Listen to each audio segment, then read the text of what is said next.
Barbershop Talk Live. I am Southern the Barber. I'm here with my man, Mark. Mark, everybody. What's up, everybody? Mark. This is Mark, aka Pops, aka Captain Man 1911. How's everybody doing? That's what's happening. That's what's happening. Mark, I gotta ask you, man, who is Mark? Like, can you explain to everybody who you are and what your stance is, and why is this so important to you? Who is Mark? Mark is somebody who is spiritually grounded, who's an advocate, who's a loving individual, but somebody who has a hard shell. And a hard shell comes from more of a protected aspect of me protecting me. But those who know me, love me, they enjoy it. But you got to get through that hard shell first. And it's all about, how we grow up and how we really protect ourselves. I've been on this mental health journey probably for maybe about a year and a half. And why it's important to me, black men, we are struggling. We are struggling a lot. I had a friend who committed suicide. And I was the last person who actually spoke to him. I'm up 2 o'clock in the morning, 3 o'clock in the morning, 4 o'clock in the morning, just listening to him just pour his feelings out, thinking that nobody cared. He wanted to give up, and just trying to really coach him off that bridge. And I really thought I was doing that. I was saying, let me go to therapy with you. Let me find a therapist. Anything that I can actually do, which is me being Mark, that nurturer. But unfortunately, one day him and I were talking, and he asked me, he said, why are you doing this? And I said this, and brothers need to listen to this. I said, because I love you. Yeah. And when I told him that I love you, he just bursted out and you could just hear the tears and the agony coming out. And I said, all right, so when I get to work, I'm going to call you, just to kind of check on you. And people around me at work kind of knew what was going on. So I get a call like around 12 o'clock from his girl saying that he had shot himself in his daughter's room. And it was like, wow, did I blame myself? I did. Could I have done more? Should I have gotten those resources? But honestly, I didn't even know what the resources were, because I tell people I'm not a trained therapist. I just somebody who can talk about mental health. So from there, at the funeral, they asked me to speak. I wasn't even on the program, so I spoke. And I would say about 99% of the men in the room were crying, just off that. And they're telling me how they were struggling with their own mental health piece. And it just started kind of spiraling from there. Later on, maybe a couple months later, I ended up catching cancer. Stage 2 prostate cancer. So my mental was done. And a lot of people didn't know it, because there's still here's that marker, aka Pops, whose mentality, who's so strong. But I was really dying inside, because I had to really lean on people, and I hated to do that.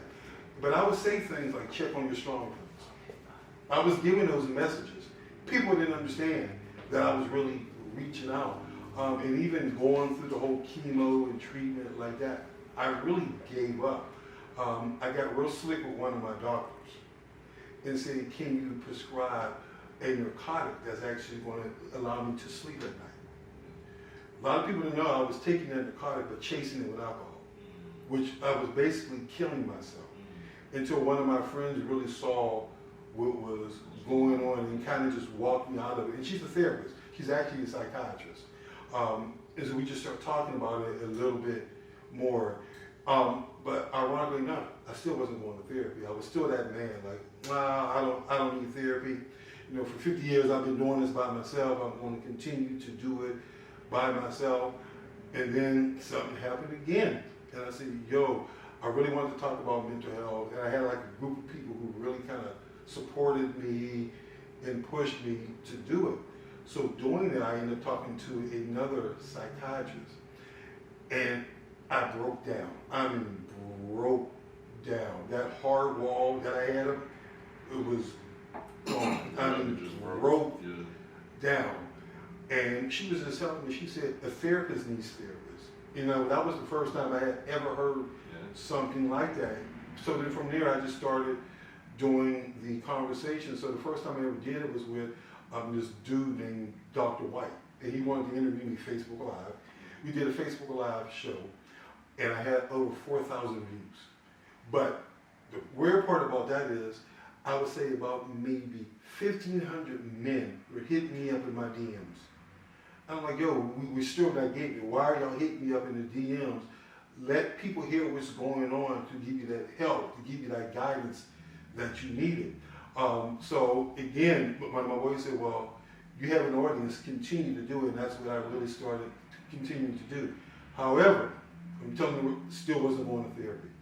Still was not going to therapy, even though somebody said you need to go to therapy. So when I did start therapy, 2021, you know, a whole new year, it's been probably one of the best things that has ever happened to me. And I'm talking to a guy by the name of Dr.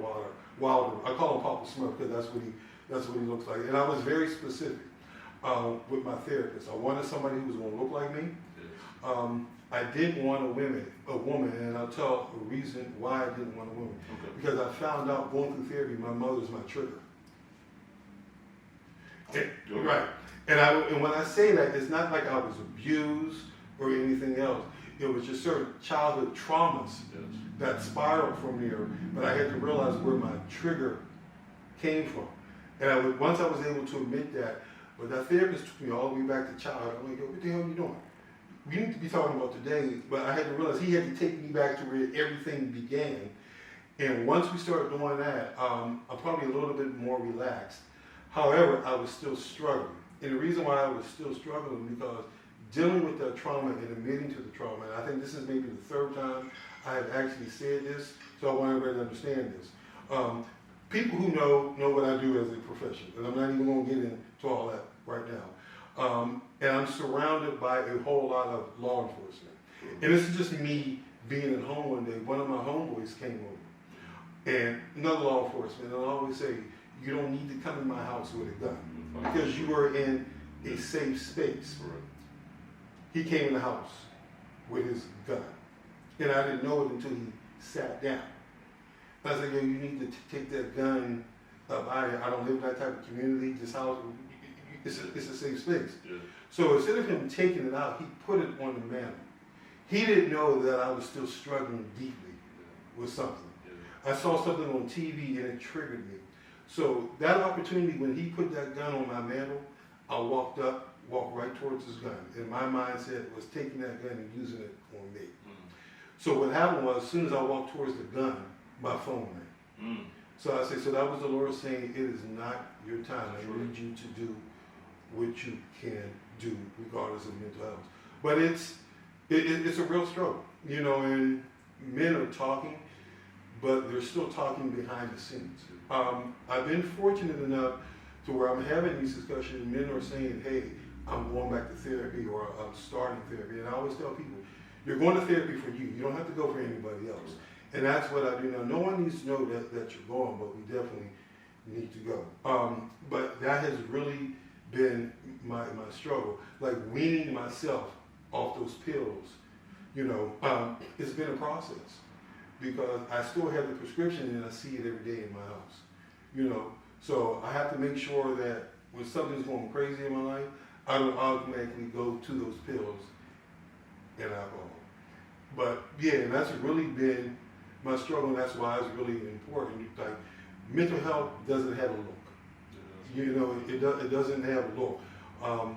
But as black men or men of color, with so much going on in the world and how we hold everything in, and then we blow up, and our penal systems are filled with men who are struggling with mental health reasons. So that's really kind of my story.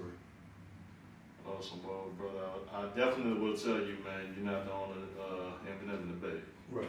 With the hard like shell, the soft center. Right. And I think because the way society is, or where our community is, the way we kind of had to grow up careless, I'm gonna say. Right. In order to survive. And we kind of take that mantle thinking that we have to keep that persona throughout our entire life. Don't cry, don't show emotions, don't share anything, be strong, get the shit done no matter what you're going through and what's going on around you. and hold it in. And like you said, that dam breaks after a while. That levee breaks, ruptures after a while. You can't hold it in anymore. And those are those guys who go through things that people don't understand. Why the hell did you do that? That brother was going through something. Like you said, it doesn't have a look. It doesn't have a, and all of the people who've been through it can recognize it, unfortunately. And I want to say unfortunately because it's not enough of us who are going through it who are willing to step up and say, hey, I see something's going on, brother. Can I talk to you? And it's an emotional side of black men that we're afraid to show. Why? That can be something, you know. Well, we're raised like boys and men simultaneously. Don't cry, but when we hold it in, it's killing us. Yeah. And then what happens too is it becomes a generational curse. Yep. Because that toxic behavior goes into our children. Yeah. And we actually bring it to work, we bring it to our friendships, and we bring it everywhere. Yeah. And I got tired, I mean literally tired of just that toxic stuff within my body. And I just said I had to release it. Like, I don't care if people know I'm going to therapy, because usually the people who have something to say are generally the ones who need to go. I don't worry about that, but you know, I always quote my favorite artist, which is Jay-Z. He said, you can't heal unless you reveal. That's right. So, and I live by that. Does everybody need to know everything? No. Because you can't trust everybody with your deep emotion. You got to hold something. And that's why a therapist is good, because he ain't got a stake in that game at all. Correct. You know, and it's been good. But even finding a therapist, you know, there's only 1% of therapists that are black men, which is, that's a whole problem in itself. Right. But I was very adamant. I didn't want a person from another race. I was not doing that. I didn't want a woman until I was able to understand what my trigger was. Now that I'm good, I can talk to a woman all day, all night. But the man that I have right now, he's old school. He's on point. If he got to say, Mark, that's bullshit, he's going to say, Mark, that's bullshit, to where my boys who were struggling will kind of coddle me as we're trying to deal with wrong. And I realized I didn't need that. Yeah. You know, I needed somebody. And ironically enough, what you were saying, the women have really been the strongest ones for me. Crazy. The women. My boys, 2. And I don't have many, but maybe 2, they get it. The other ones, I realize now that they're struggling with their own issues as well. But unfortunately, I can't be there on their journey. They have to do that journey by themselves. And I was thinking, you know, as you were saying, you know, a lot of the kids kind of wasn't there except for a small amount, and that is because they're probably dealing with something. And I like there's a book called Four Agreements, and they discussed that how people who don't agree with you or talk shit about you or hate on you, they really have something going on within, and instead of dealing with it, they cast it out on you. So a lot of times, that's what's really what's going on. They have something going on, so they start picking at you and calling you out, instead of saying, you know what, I really need to follow his lead. I really need to talk to him and figure out what he's doing and how can this help me, instead of me casting out my inner hatred on him, because I want to address the man in the mirror, but I'm going to address the person in front of me that really don't have nothing to do with my struggles. Right. Instead of dealing with them head on. Right. And I'm going to quote you. Your favorite word, facts. Facts. You know, and I dealt with that. Yeah. But it's okay, because all that has really done is made me push even harder. Yeah. You know, I'm going to work on me. You can work on you however you want to work on you. But I'm being selfish. One of the things that my therapist told me was to advocate for myself. Once I started doing that, I saw the shift in friends. Yeah. Which is, but I think it's okay. It's definitely okay. It's okay because I know who you are, and again, I have been advocating for everybody else for so long that I dropped the ball on Mark. You know, I told one of my homeboys, my goal every day was to get up and not want to be dead. Wow. Yeah. So now that I'm to the point where I don't even think like that anymore, you know, I get up every day and say a whole lot of positive stuff about myself. I don't look in the mirror and be like, yo, Mark, you the shit. I don't say that.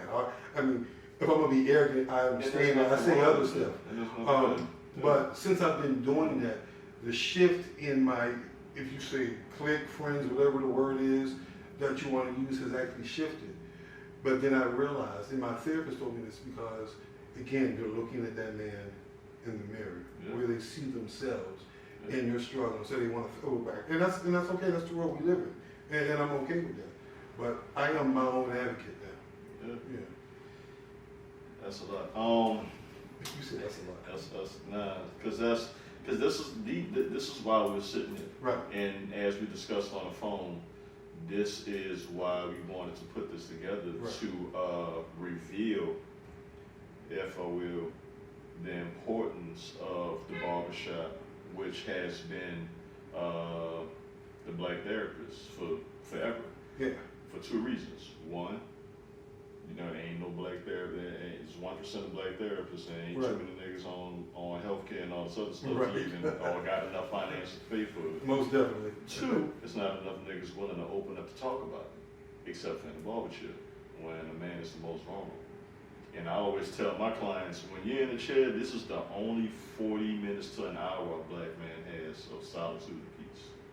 Yeah, and that's definitely true. When you look forward to coming to the barbershop, just based off it's a safe space, a very non-judgment zone, and you meet people with the same similarities who are going through the same thing, strangers. You know, you're like, damn, we have the same issues that we're dealing with. They're in the barbershop versus the crew that you hang with. You really want to keep everything. We're really just putting on the front. Yeah. You know, like, if anybody has watched it, one question I always ask people is, brothers can talk about chicks, we can talk about the cigars, we can talk about party, we can talk about our kids, but we can never talk about us. Yes. Yeah, and I don't understand why, and my goal is to get brothers, you know, where they feel safe, that we can now start talking about us. You know, and for some part, it's working, you know, but I think we can do a whole lot better, you know, so, you know. I'm glad we're taking these steps to get towards that point, because I think, like you said, our history, our community, this and the third, we didn't acknowledge it, you know. We were too quick to just pass people off like, oh, that nigga crazy, oh, that nigga, oh, you all right, you get up, you know what I'm saying?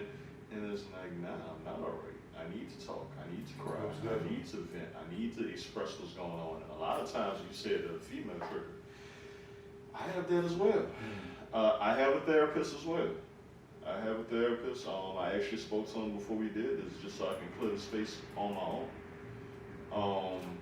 And we went in depth about that. I have that trigger. I have things I went through. You know, so not nothing crazy, but enough. Right. You know, that I went through with my mom. Right. And that has led me to have failed relationship on top of failed relationship on top of failed relationship, because, and I had to tell my lady that a few nights ago, I'm sorry to you and any other female for making you pay for the sins of my mother. Yeah, that's horrible. And it's real, and that's something else we don't acknowledge. We start to develop as children.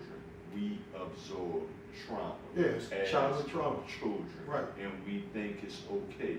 I'm 36 years old. At 35, 34, my first few seconds with my therapist, I started realizing a lot of the things I went through as a boy and as a teenager when I started, running the streets and shit, like, it wasn't okay. Right. It wasn't okay. But because that was my environment, and those were the things I was going through, and those were all of my peers and all of my friends, and God forbid, the TV and the radio, nigga, I think this is how I'm supposed to live. And it wasn't. Right. Now, when I started creeping into my 20s and my 30s, and I started getting bombarded with real life situations, and my methodology that I was taught from a young age, I'm still combating these things that same way, it's not working.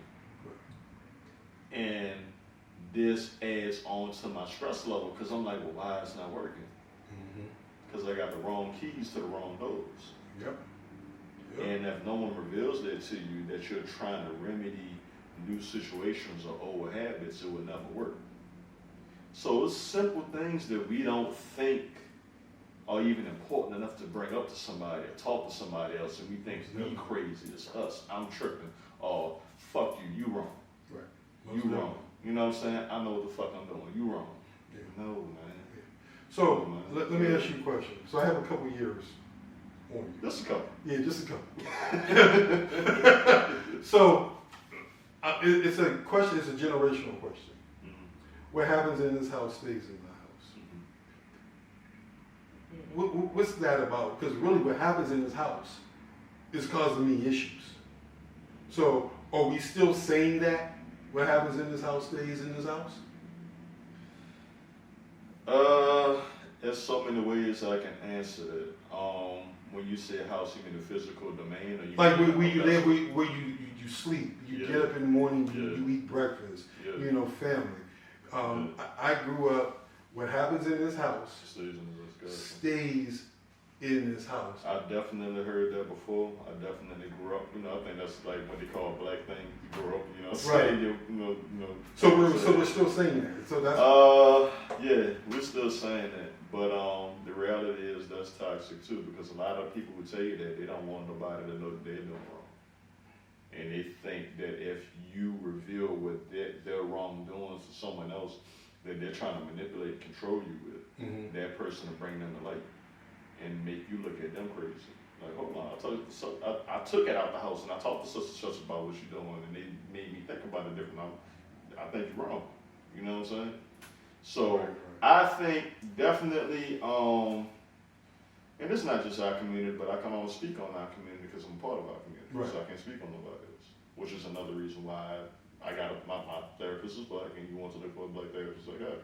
We need people who understand our community and our traumas, and not just diagnose them from a book, but from their own experience. I think that's a lot of manipulation. There's a lot of control. There's a lot of with the music, with our women, with our peers. There's a lot of control. It's a lot of this is how you're supposed to act. This is how you're supposed to treat me. This is how you're supposed to handle the situation. And I think when your spirit tells you, nah, that's not right, but society teaches you damn near to ignore your spirit and go with the flow and go with the realm of everybody else. Oh, yeah. And it's conflicting. And that affects us as well, because it's like I feel something inside of me saying something is maybe not wrong, but something's not right. But since everyone else is doing this and is deemed as a day in the life, I gotta go with it. But something inside of me is saying, no, this ain't right. Like, I don't feel like this. I don't like this. You know what I'm saying? But it's you're forced to do it. You know what I'm saying? Yeah, and I always ask, and I had to look at this, what role does social media have on one's mental health? Huge. Yeah. Huge.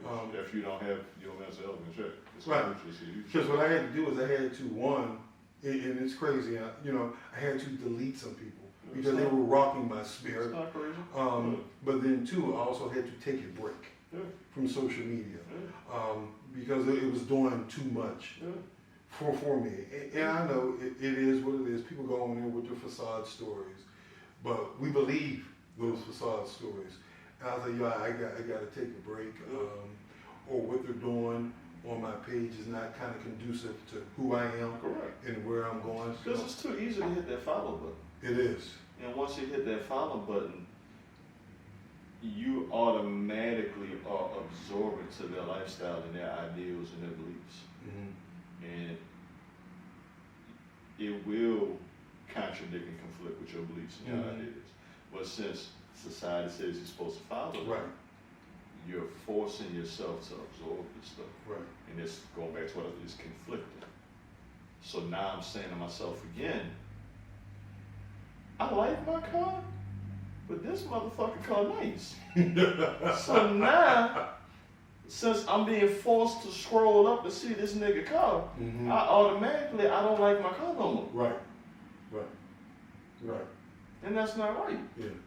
My car is my car. Yeah. I paid for it. I picked that on the lot. His car might have been sitting next to my car. For whatever reason, I didn't like it. Right. I got this one.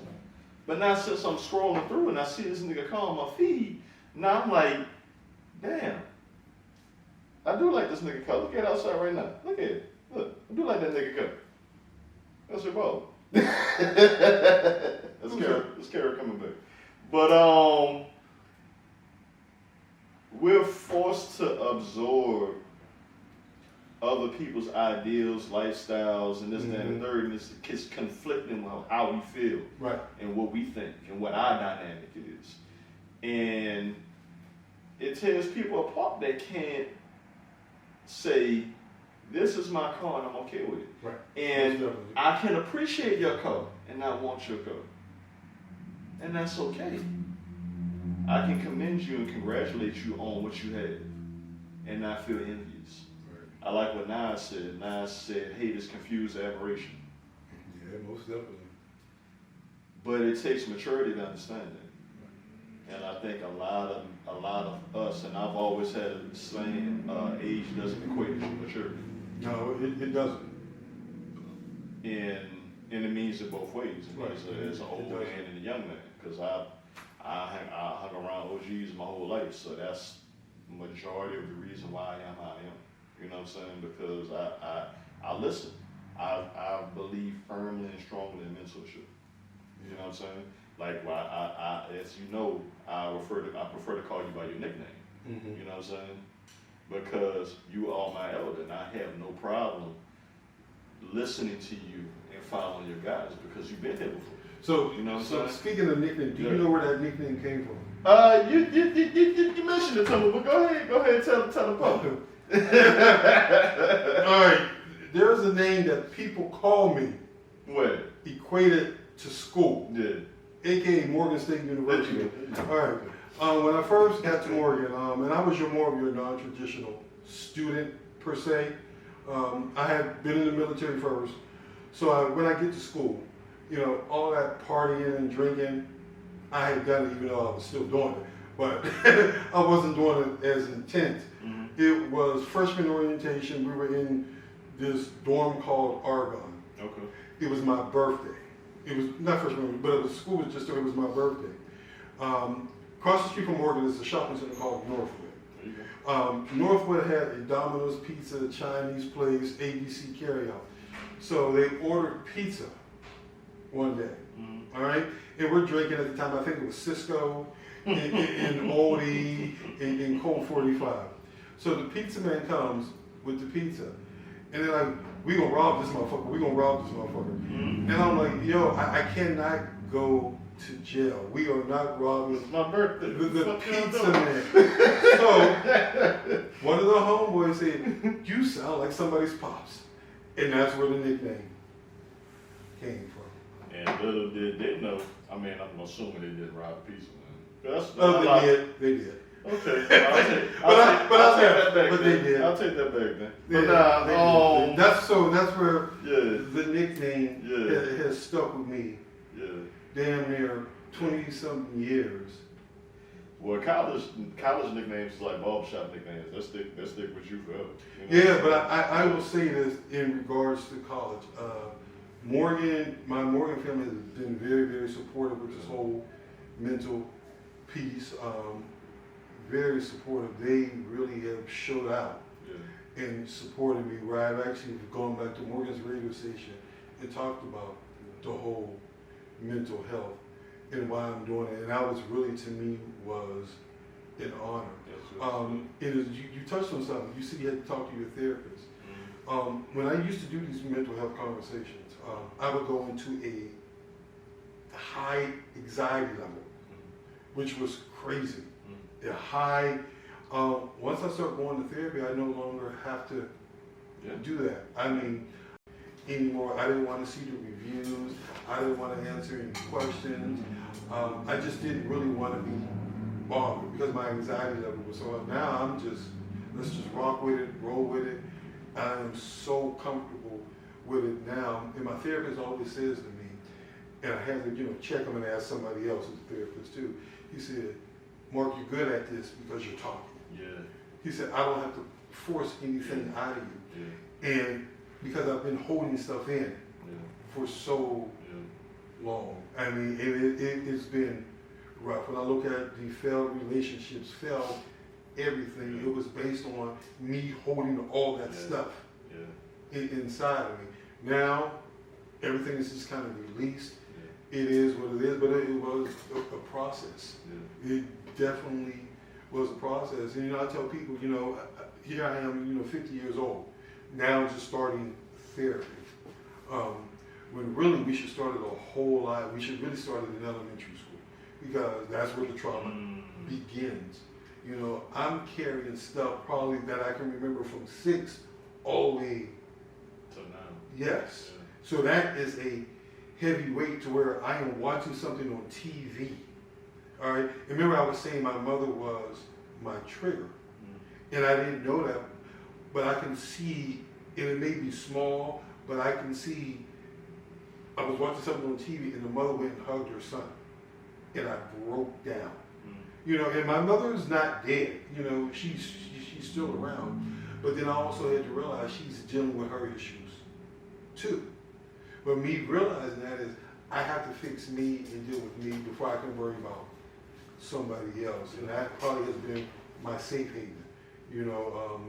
She was my trigger. My real father was my trigger, the not being accepted by him because he had kids from all over the place, and not meeting my real father until I was 20 years of age. Wow.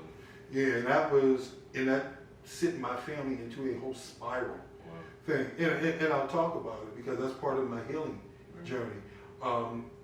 Raised in a house, like I said, I wasn't abused. I got what I wanted, but the nurturing wasn't there.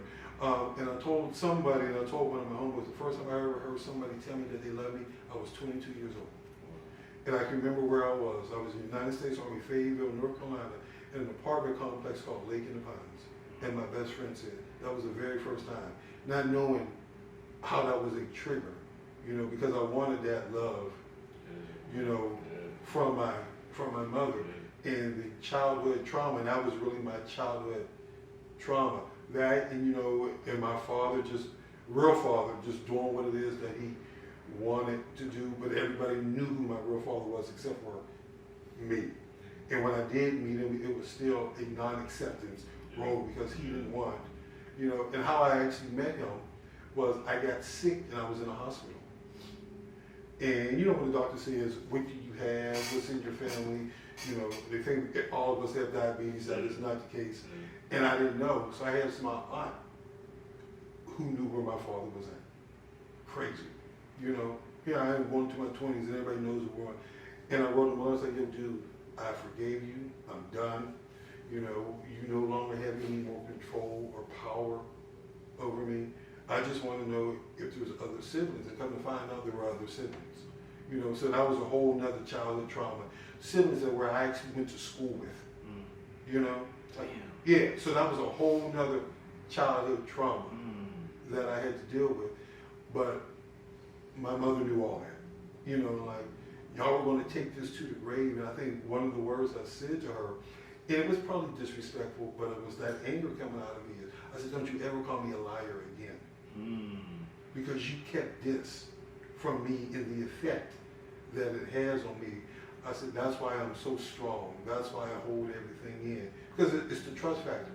And then the therapist said, well, that's you protecting you, and that's the whole mental health child trauma that you're going through. So, but I'm able to talk about it now. I will back that by saying something my therapist continues to say to me.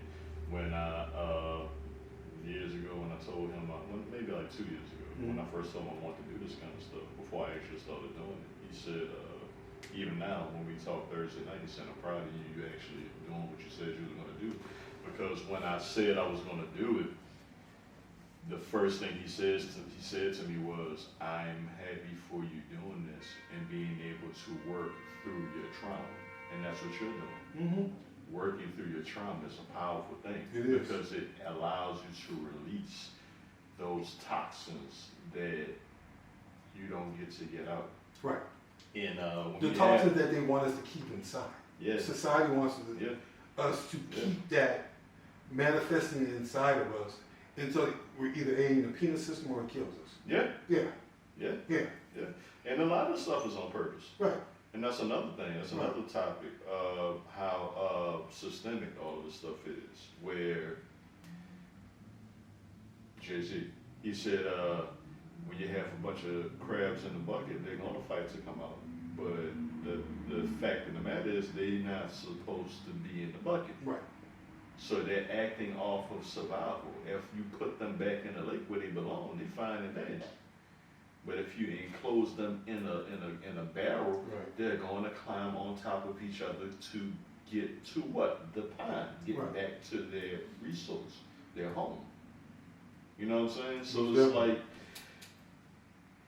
all of this stuff, man, and it's very traumatizing. Your family, your upbringing, society, how everybody reacts to everything because of society. How we're taught to think that everything's okay because of society, and it's not. But it's like not all okay. of that stuff is just, once again, careless. Right. And you get careless from grabbing something heavy repeatedly. We have repeatedly picked up this heavy cross, this heavy mantle of getting constantly beat down, told Right. we're wrong, told we're nothing, told we can't do this, told we can't do that. Not revealing secrets, keeping lies in, manipulating, operating within a system that was never intended to benefit us. Right. All of that stuff is killing us. It is, but And I'm to the point, it's not going to take me out. yeah, and this is what I'm It's getting not going to. to take me out. We're slowly getting to that point now with you and I, Right. taking our lives into our own hands and going Right. to get help and opening up. But we need more. We need to normalize black men expressing themselves, finding help, getting to the core of their problems, figuring out what's really wrong, and removing those calluses. You know what I'm saying? And I think that finding help is critical. Most of us don't know how to find Yeah, help. yeah. Yeah, they don't. You know, I've been fortunate enough to tell, some of my homeboys, this is what you need to do. I've even made phone calls Yeah. for them saying this is how you go by doing it. And I knew one of my homeboys, I saw him, he told me I had daddy issues. So he treats women like garbage because that's what he saw growing up. But he came out and said, I have daddy issues and I need help. And I'm saying, yo, bro, I am so proud of you for saying that. So when he finally went out and got help, and he really watches what I do now. And I said, please don't use me as your guy, but I'm glad you're going out there to find that help. And I see him as a whole total different person now. But he had to listen, then he had to really dissect what was going on with him and say, yo, I need help, because he realized it was killing him. Another one of my homeboys, he was like, it is weird when a guy tells me, I heard what you said and it was powerful. I don't hear that. It's just me Telling your story. telling the story. Knowing that so many people share Right. the same story. Right. And one of my homeboys, and I've known him for years, he's a pastor. And he said, I've been dealing with depression since I was 10 years old, and I heard your story on the radio, and it was so powerful. So I said, okay, pastor, what are you going to do about it? He said, I need to go get therapy. But then I asked him another question. I said, you're married. Are you sharing this with your wife? Wow. And he said, no, she knows none of it. Wow. And I said, that. And she don't even know she's triggering him. Yep. Time again, because he won't even tell. He won't, because he doesn't feel comfortable with the judgment, the bias, him not being masculine, not understanding what's really going on. Like, bro, you need to have this conversation with your wife so she can understand. You married her, you know. And she don't know you. Right, and he has 2 boys. So I always go, well, how are your boys doing? Because they're 15 and 10. So, oh, they're laughing and they're smiling. And I said, well, what does that mean? How are your boys doing? And he said, you're right. He said, I've been laughing and smiling for 38 years. I said, so now your boys are doing the same thing that you're doing. And it clicked. He said, yo, damn, I need to go get help because I don't want my boys being 37-year-old dealing with this trauma that I have inflicted on them. And I'm like, damn, this shit is really working. You know? And I don't even mean to say this shit, that's just a play off of words. You know, but when I hear stuff like that, you know, I understand that we need to do this more often. We should have been doing it years ago, you know, but better late than never, as they say. And I will continue to do this, and let it grow and grow and grow. And I've been pretty fortunate that it's really starting to pick up volume. And I'm not doing it to be, you know, famous or showboat like this. It's like brothers need help, and they need to see somebody that looks like them. You know what I'm saying? I'm not that superstar. You know, you don't see me on TV. You don't see me on the radio. I'm just that average, everyday black man trying to survive who decided I wanted to talk about mental health and the importance of why we really need to go seek some type of help. Well, I'm put it here. There's a saying I came up with, and I really enjoy it. I say, a diamond has the same value in the ground as it does on a ring. Right. The only separation is appraisal. Right. Meaning that you have value regardless of your position. Right. Just because someone tells you what your value is doesn't mean Oh, that's yeah, your value. most, and I get that. Yeah. You know, that's why, you know, we brought it back to the safe haven, the barbershop, you know, just where men come and just talk about any and everything. Yeah. And we don't realize how much we save people, help people, and it's just one person at a time. Right. And that's valuable. That's valuable, brother. So it's like all that TV, radio stuff, like that's magazine stuff. It may come, it may not, but I want you to know everything you're doing is valuable. Yeah, and I get that, and I appreciate that. I thank you. And I definitely appreciate it. You know, I took, you know, my pain and turned it into a purpose. You know, so that's what I always, you know, tell people. So I'm not in pain anymore. You know, I'm still gonna speak my mind. I just do it in a whole different. I just do it in a different way. You know, before I was angry. And I was angry because I had everything. Inside of me. Now I'm just like, you know, I'm getting this shit out of me. It's either gonna be you or me, and it's damn sure always gonna be. That's right. Well, since we don't know these quotes, man, that's one of my favorite Rich Pryor quotes. He said, yeah, because if anybody get hurt, I ain't gonna be the last one. How do you know about Richard Pryor? Come on, man. Yeah, like I said, man. Come on, no, so how do you know about some damn Richard Pryor? Man. Oh, yeah, he's quoting Richard Pryor. Now, if you would have said J. Cole or something, I would say, yeah, you age appropriate, but he don't went to Richard Pryor. Oh, man, I could go Ray Fox. I can go all over. Oh, yeah, I can. I can get Murphy. There you go. Yeah, but yeah, I mean, you know, it's all good. You know, as long as we just continue to do what we have to do is, you know, man, support each other, but also look at our boys, you know, because it's actually going to start with them, you know. So that's why I'm doing what I'm doing, you know. Well, thank you. Thank you. Thank you. I mean, we in this together, so good. We thank each other. And for all those who don't know, this is a sidewalk. This is actually the barbershop that I go to. Yeah. This is actually what he said. This is actually where I actually That's sit. actually the chair. This is chair. Once a week, I'm in this chair. This barber is right back there. Yeah. But yeah, this is where a lot of the conversation actually starts sometimes. So, you know, again, I appreciate it. You know, this is actually, you know. It's therapeutic. It is. Yeah. It is. It is.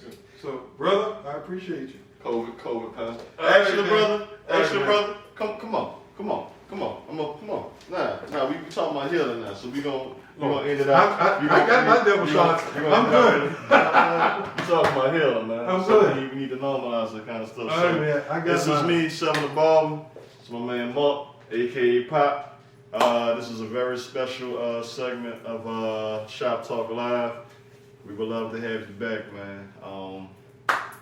Go love somebody. Yeah, and we got a lot of stuff coming in the next couple of weeks. Absolutely. Too, and the reason why I'm saying that because our manager's actually standing on the side looking We're at swinging us. on the I'm about to blow y'all spot up. Cause you know the IG Live wasn't on. I don't know what happened. Look, halfway through, I'm talking about, look, I saw that blessings. So it's okay, we'll post it. I don't know if We'll it put died. up. I don't know what happened. Okay, it didn't die. I don't know why it went on. Yeah, I'm like, it's not up, so. But you know how. It was on though. Yeah, we'll post it on this. What's up, man? You got the legs out today? Yeah, just one of them. I don't know what happened with your IG Live though. So it wasn't on? No. It was on. No, it was on. It was on because I got it on my phone. And it went off. I don't know, because remember it kept going off. But he got, well, it's actually, yeah, We're we gonna got real post things. it. He recorded it, so we're gonna post it anyway. We'll just put it up on the reel and we'll promote it. So what? At what time did it shut off? don't I ask don't know. me. I'm about to pull it I was back up. talking. I don't know. No, you getting it. I mean, we'll just, like I said, we'll utilize Eli's footage. He got it. Don't even have a